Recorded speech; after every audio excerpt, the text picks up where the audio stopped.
ଯାତ୍ରାରେ ଅଶ୍ଳୀଳତାର ପ୍ରବେଶ ସମାଜରେ ତୀବ୍ର ପ୍ରତିକ୍ରିୟା। ଓଡ଼ିଶାରେ ଯାତ୍ରାକୁ ଦୀର୍ଘ ଦିନ ଧରି ଗାଁ ଘର ସାଂସ୍କୃତିକ ପରମ୍ପରା ଭାବେ ଦେଖାଯାଏ। ଲୋକକଳା, ପାଲା, ଦାସକଥା, ଭଜନ କୀର୍ତ୍ତନ ଭଳି କାର୍ଯ୍ୟକଳାପମାନେ ଲୋକମାନଙ୍କୁ ଏକତ୍ର କରିଥାଏ।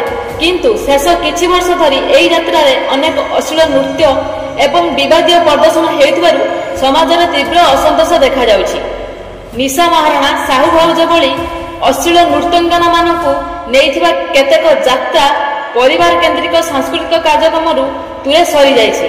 ସାଧାରଣ ଲୋକମାନଙ୍କ ଅଭିଯୋଗ, ଏହିପରି ଅଶ୍ଳୀଳ ନୃତ୍ୟ ଯୁବପିଢ଼ିମାନଙ୍କ ପ୍ରତି ଖରାପ ପ୍ରଭାବ ପକାଉଛି ଏବଂ ପାରମ୍ପରିକ ଓଡ଼ିଆ ଯାତ୍ରାର ସମାଜକୁ ନଷ୍ଟ କରୁଛି।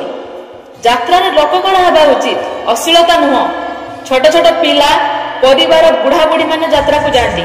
ସେଠାରେ ଏହିପରି ନୃତ୍ୟ ଅସ୍ୱୀକାର୍ଯ୍ୟ। ସାଂସ୍କୃତିକ ପରମ୍ପରାକୁ ଖରାପ ପଥରେ ନେବାକୁ ଦିଆଯିବ ନାହିଁ। ଏହା ସାଧାରଣରେ ଚର୍ଚ୍ଚାର ବିଷୟବସ୍ତୁ ପାଲଟିଛି। ସମାଜର ସୁସ୍ଥ ପରିବେଶ ରକ୍ଷା ପାଇଁ ଏହିପରି ଅଶ୍ଳୀଳ ଯାତ୍ରାକୁ କାନୁନୀ ଭାବେ ନିୟନ୍ତ୍ରଣ କରିବାର ଦାବି ଉଠିଛି। ସାଥୀ ସାମ୍ପ୍ରଦାୟିକ ଓଡ଼ିଆ କଳାକୁ ପୁନରୁଦ୍ଧାର କରିବା ପ୍ରୟାସ କରିବାକୁ ସମାଜବିଦମାନେ ଆହ୍ୱାନ କରୁଛନ୍ତି। ଯାତ୍ରାରେ ଅଶ୍ଳୀଳତାର ପ୍ରବେଶ ସମାଜରେ ତୀବ୍ର ପ୍ରତିକ୍ରିୟା। ଓଡ଼ିଶାରେ ଯାତ୍ରାକୁ ଦୀର୍ଘ ଦିନ ଧରି ଗାଁ ଘର ସାଂସ୍କୃତିକ ପରମ୍ପରା ଭାବେ ଦେଖାଯାଏ। ଲୋକକଳା, ପାଲା, ଦାସକଥା, ଭଜନ କୀର୍ତ୍ତନ ଭଳି କାର୍ଯ୍ୟକଳାପମାନେ ଲୋକମାନଙ୍କୁ ଏକତ୍ର କରିଥାଏ।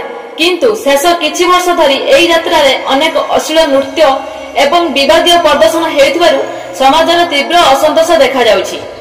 ନିଶା ମହାରଣା, ସାହୁ ଭାଉଜ ଭଳି ଅଶ୍ଳୀଳ ନୃତ୍ୟଙ୍ଗନାମାନଙ୍କୁ ନେଇଥିବା କେତେକ ଯାତ୍ରା ପରିବାର କେନ୍ଦ୍ରିକ ସାଂସ୍କୃତିକ କାର୍ଯ୍ୟକ୍ରମରୁ ଦୂରେ ସରିଯାଇଛି।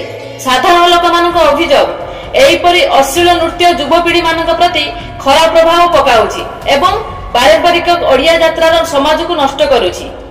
ଯାତ୍ରାରେ ଲୋକକଳା ହେବା ଉଚିତ, ଅଶ୍ଳୀଳତା ନୁହଁ। ଛୋଟ ଛୋଟ ପିଲା, ପରିବାର, ବୁଢ଼ାବୁଢ଼ୀମାନେ ଯାତ୍ରାକୁ ଯାଆନ୍ତି। ସେଠାରେ ଏହିପରି ନୃତ୍ୟ ଅସ୍ୱୀକାର୍ଯ୍ୟ। ସାଂସ୍କୃତିକ ପରମ୍ପରାକୁ ଖରାପ ପଥରେ ନେବାକୁ ଦିଆଯିବ ନାହିଁ। ଏହା ସାଧାରଣରେ ଚର୍ଚ୍ଚାର ବିଷୟବସ୍ତୁ ପାଲଟିଛି। ସମାଜର ସୁସ୍ଥ ପରିବେଶ ରକ୍ଷା ପାଇଁ ଏହିପରି ଅଶ୍ଳୀଳ ଯାତ୍ରାକୁ କାନୁନୀ ଭାବେ ନିୟନ୍ତ୍ରଣ କରିବାର ଦାବି ଉଠିଛି।